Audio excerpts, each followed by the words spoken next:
नमस्कार दोस्तों, आज हम पढ़ेंगे क्लास 10 का चैप्टर नंबर 3 का पूरा सॉल्यूशन क्वेश्चन बैंक का। तो यहाँ पे ये जो आपका 6 चैप्टर, इससे आपका कितने नंबर का आना है? 7 नंबर का। दो आपके क्या आएंगे इसमें? एक नंबर के आएंगे ऑब्जेक्ट, और इसमें आपका 2 अंक का एक क्वेश्चन आएगा और 3 अंक का एक क्वेश्चन आएगा। तो यहाँ सबसे पहले हमें दिए हैं सही विकल्प। तो सही विकल्प हमने साइटिक की, पहले का आंसर आधारभूत है ना, अनुपातिक प्रमेय है, और इसमें 90 डिग्री है, इसमें 4.5 सेंटीमीटर है, इसमें 90 डिग्री है।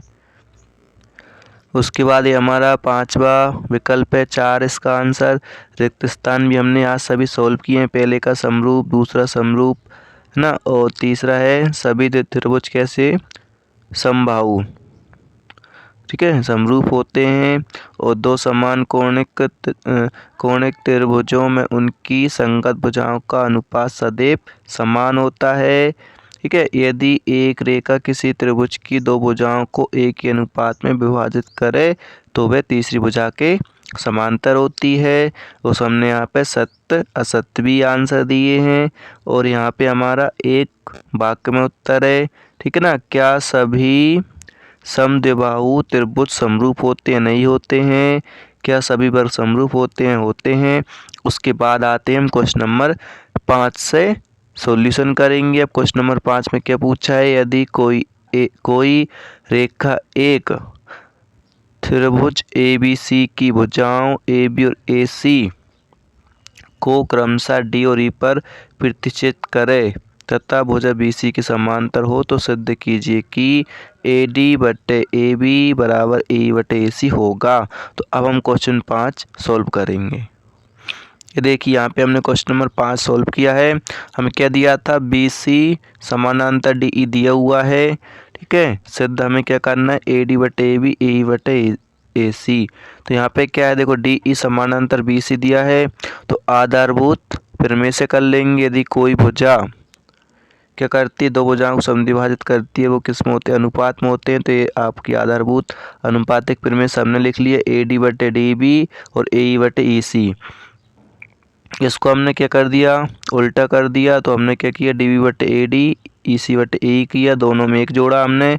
एक जोड़ने के बाद हमने LCM लेने के बाद DB + AD और EC + AE की जगह के लिखा हमने AB और AC, क्योंकि हमने वहाँ से, आप यहाँ देख सकते हो ट्राइंगल में, ठीक है, DB + AD क्या AB है और EC + AE क्या AC है। उसके बाद हमने इसको फिर से क्या कर दिया? पलट दिया, तो हमारा ये सिद्ध हो गया। अब हम देखेंगे क्वेश्चन नंबर 6। क्वेश्चन 6 में क्या दिया है? आकृति में PS/SQ बराबर PT/TR है तथा कोण PST बराबर कोण PRQ है। सिद्ध कीजिए कि त्रिभुज PQR एक समद्विबाहु त्रिभुज है। समद्विबाहु त्रिभुज की दो भुजाएं बराबर होती हैं, ये आपको याद रखना है। तो हम इसको अब सिद्ध करेंगे। अब यहाँ पे देखिएगा, दिया है हमें PST/SQ बराबर PT/TR, हमें दिया हुआ है, हमने ट्राइंगल बना लिया है। और क्या दिया है? कोण PST बराबर कोण PRQ दिया है। सिद्ध करना है कि त्रिभुज PQR समद्विबाहु त्रिभुज होगा, अर्थात PQ बराबर PR हमें सिद्ध करना है। देखो PST हमें दिया हुआ है, उसके बाद ST समानांतर QR होगा। क्यों होगा? क्योंकि जब दो भुजाएं कैसी हो, एक ही अनुपात में हो, तो क्या होती है? तीसरी भुजा समानांतर होती है। जब कोई रेखा त्रिभुज की दो भुजाओं को एक ही अनुपात में विभाजित करे तो वह तीसरी भुजा के समानांतर होती है। ये हमने क्या लिखा?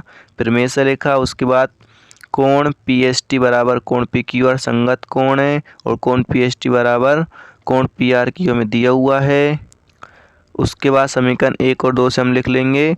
देखो LHS बराबर है तो RHS बराबर होगा, तो कोण PRQ बराबर कोण PQR, तो PQ बराबर PR, क्योंकि समान कोणों की सम्मुख भुजाएं वो बराबर होंगी, तो इसलिए हमारा त्रिभुज PQR कैसा होगा? समद्विबाहु त्रिभुज होगा। तो हमारा क्वेश्चन नंबर 6 भी कंप्लीट हो गया। अब देखेंगे क्वेश्चन नंबर 7 में दिया है आकृति में DE समानांतर BC है, EC ज्ञात करना है हमें यहाँ पे। तो हम इसको अब सोल्व करेंगे।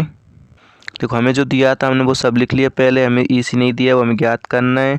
तो DE समानांतर BC दिया है, तो हमने क्या बताया था, जब तीसरी भुजा क्या हो, जब समद्विभाजित करने वाली भुजा समांतर हो तो वो किस में होती है, भुजाएं अनुपात में होंगी। तो समानुपातिक प्रमेय से हमने लिख लिया ये। उसके बाद हमने सभी मान रख दिए, उसके बाद EC हमने यहाँ पे निकाल लिया 2। तो हमारा क्वेश्चन 7 भी यहाँ कंप्लीट हो गया है।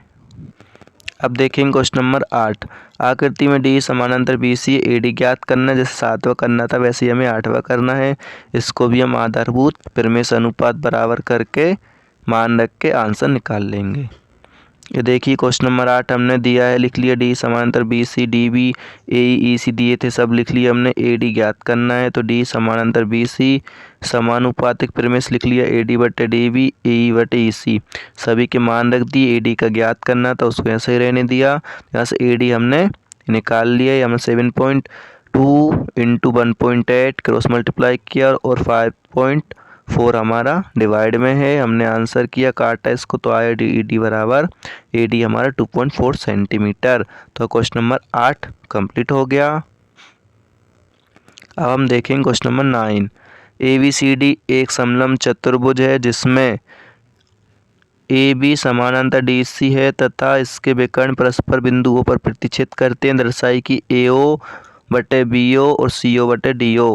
देखो ABCD क्या था, समलंब चतुर्भुज है। AB समानांतर DC दिया है हमारा, ठीक है। तो हमें सिद्ध क्या करना है, AO बटे BO मतलब इसके विकर्ण कैसे होंगे, समान अनुपात में होंगे, हमें ज्ञात करना है। हमने EF समानांतर CD की रचना की, ठीक है। उसके बाद हमने क्या किया, त्रिभुज ADC में EO समानांतर CD, ये हमारा हमने रचना के आधार पर लिखा। इसलिए समानुपातिक प्रमेय से जब समांतर हैं तो उनकी भुजाएं अनुपात समान अनुपात में होती हैं, तो ये लिख लिया हमने। इसी प्रकार त्रिभुज ABD में EO समानांतर AB है तो AB हमने समानुपातिक प्रमेय से लिख लिया। उसके बाद समीकरण 1 और 2 से करा हमने। तो ये देखो समीकरण 1 और 2 में LHS बराबर है तो RHS हमने बराबर लिख लिए। तो AO बटे BO बराबर CO बटे DO हमारा सिद्ध हो गया। अब देखते हैं क्वेश्चन नंबर 10। आकृति में AD लंब BC है, सिद्ध कीजिए कि AB square plus CD square बराबर BD square plus AC square. यहाँ हम कौन सी प्रमेय का यूज़ करेंगे, समकोण प्रमेय। तो यहाँ पे 10 हमने लिख लिया, दिया था हमें AD लंब BC। तो देखो AD लंब BC है तो क्या होगा, 90 डिग्री का होगा, ठीक है। तो हमें सिद्ध क्या करना है, AB प्लस CD स्क्वायर बराबर BD square plus AC square. तो त्रिभुज ADC में पाइथागोरस प्रमेय से करा तो पाइथागोरस प्रमेय क्या होती है, कर्ण का स्क्वायर बराबर अन्य दो भुजाओं का स्क्वायर का सम, ठीक है। तो देखो AC स्क्वायर कर्ण था, AD square plus CD square, लंब का स्क्वायर आधार का स्क्वायर। इसी प्रकार त्रिभुज ADB में, ठीक है, B में नहीं लिख पाया आप थोड़ा लिख लेना, ADB में लिखा पाइथागोरस प्रमेय से हमारा ये AB स्क्वायर बराबर आया AD square plus BD square, क्योंकि यहाँ AB हमारा कर्ण है। हमने समीकरण 1 और समीकरण 2 में से 1 को घटाया, ये हमने लिख लिया। उसके बाद CD के साइड ले आए हम लोग, तो हमारा आ गया AB square plus CD square बराबर BD square plus AC square. हमारा क्वेश्चन 10 यहाँ कंप्लीट हो गया। अब हम देखेंगे क्वेश्चन 11 में क्या दिया है। क्वेश्चन 11 में एक सीढ़ी किसी दीवार पर इसी प्रकार टिकी हुई है कि इसका निचला सिरा दीवार से 2.5 मीटर की दूरी पर है तथा इसका ऊपरी सिरा भूमि से 6 सेंटीमीटर की ऊंचाई पर है। एक खिड़की तक पहुंचना है, सीढ़ी की लंबाई ज्ञात करना है। मतलब हमें क्या दिया है, यहाँ पे कर्ण दिया है और आधार दिया है, हमें लंब ज्ञात करना है। ये देखिए क्वेश्चन नंबर 11, माना कि AB दीवार से AC सीढ़ी टिकी हुई है। तो हमारा AB कितना है 6 और BC हमारा 2.5 है। तो हमें क्या करना है, सीढ़ी की लंबाई मतलब AC। तो त्रिभुज ABC में पाइथागोरस प्रमेय से करेंगे हम, तो वही AC स्क्वायर कर्ण का स्क्वायर बराबर लंब का स्क्वायर प्लस आधार का स्क्वायर, मान रख देंगे सभी के। तो हमारे AC आ गई सीढ़ी की लंबाई 6.5 मीटर। अब यहाँ देखेंगे क्वेश्चन 12 में क्या, 10 मीटर लंबी एक सीढ़ी एक दीवार पर टिकाने पर भूमि से 8 मीटर की ऊंचाई पर स्थित एक खिड़की तक पहुँचती है। दीवार के आधार से सीढ़ी के निचले सिरे की दूरी ज्ञात करना है। मतलब हमें आधार ज्ञात करना है, हमें क्या दिया, कर्ण दिया और लंब दिया है। 12 करना है तो देखो हमने क्या माना, ACCD है जो AB दीवार से टिकी है, तो AC की लंबाई 10 मीटर, AB 8 मीटर है, BC हमें ज्ञात करना है। तो त्रिभुज ABC में पाइथागोरस प्रमेय से करा, कर्ण के स्क्वायर बराबर लंब के स्क्वायर आधार के स्क्वायर, मान रख दिया हमने। हमारा BC कितना आ गया, 6 सेंटीमीटर। तो क्या दीवार के आधार से सीढ़ी के निचले सिरे की दूरी 6 मीटर है, तो 12 भी हमारा कंप्लीट हो गया। अब हम देखेंगे 13। 18 मीटर ऊंचे एक ऊर्ध्वाधर खंभे के ऊपरी सिरे से एक तार का एक सिरा जुड़ा हुआ है तथा तार का दूसरा सिरा एक खूंटे से जुड़ा हुआ है। खंभे के आधार से खूंटे को कितनी दूरी पर गाड़ा जाए कि तार तना रहे, जबकि तार की लंबाई 24 मीटर है। तो यहाँ पे देखो हमने माना AB खंभा है और AC तार है, तो खंभे की लंबाई 18 मीटर और तार की लंबाई 24 मीटर है। हमें क्या करना है, ये जो खंभा यहाँ से खूंटे तक का दूरी BC ज्ञात करना है। तो ABC में पाइथागोरस प्रमेय लगाई हमने, वही निकाला, कर्ण का स्क्वायर, लंब का स्क्वायर, आधार का स्क्वायर, तो मान रख दी हमने। उसके बाद हमारा 252 को 6 × 6 × 7 आ जाएगा, 6 के जोड़े में 6 बाहर आ गया, 7 अंदर रह गया आपका। तो हमारे खंभे के आधार से खूंटे को 6√7 मीटर की दूरी पर गाड़ा गया है। हमारा क्वेश्चन 13 हो गया। अब हम देखेंगे चैप्टर 6 का लास्ट क्वेश्चन 14। तो ये एक चतुर्भुज ABCD के विकर्ण परस्पर बिंदुओं पर इस प्रकार प्रतिच्छेद करते हैं कि AO/BO बराबर CO/DO है। दर्शाई कि ABCD एक समलंब चतुर्भुज है। मतलब हमें किसका अपोजिट करना है, क्वेश्चन नंबर 9 का अपोजिट दिया है, इसको हमें सिद्ध करना है। तो यहाँ पे देखिएगा आप, ABCD एक क्या है, चतुर्भुज है जिसके विकर्णों पर प्रतिच्छेद करते हैं। हमने CD के समानांतर EO खींच लिया है, रचना की है, तो EO समानांतर CD, ये ठीक है। तो त्रिभुज ABD में EO समानांतर AB है, तो आधारभूत समानुपातिक प्रमेय से हमने अनुपात समान कर लिए। और हमें ये AO/BO CO/DO दिया हुआ था।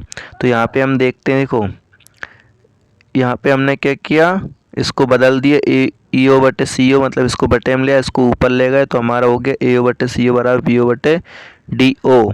तो यहाँ पे आप देखते हो समीकरण 1 और 2 से इसका RHS बराबर है, तो LHS भी बराबर होंगे। ये देखिए समीकरण 1 और 2 से करा, तो AE/ED बराबर AO/OC, तो EO समानांतर DC है और AB समानांतर OE समानांतर DC है, समानुपातिक प्रमेय के विलोम से। तो AB समानांतर CD होगा, इसलिए त्रिभुज ABCD समलंब चतुर्भुज होगा। तो हमारा यहाँ पे चैप्टर 6 क्लास 10 की क्वेश्चन बैंक कंप्लीट होता है। अपने दोस्तों में इसको शेयर कर दें और साथ ही यदि आपने अभी तक मेरे चैनल को सब्सक्राइब नहीं किया है तो सब्सक्राइब कर दें और बेल आइकन को क्लिक कर दें, जिससे आने वाली नई वीडियो का नोटिफिकेशन आपको मिल सके। धन्यवाद दोस्तों, अच्छे से मैथ करिएगा। आपको समझ नहीं आया तो आप कमेंट करके मुझसे पूछ सकते हैं।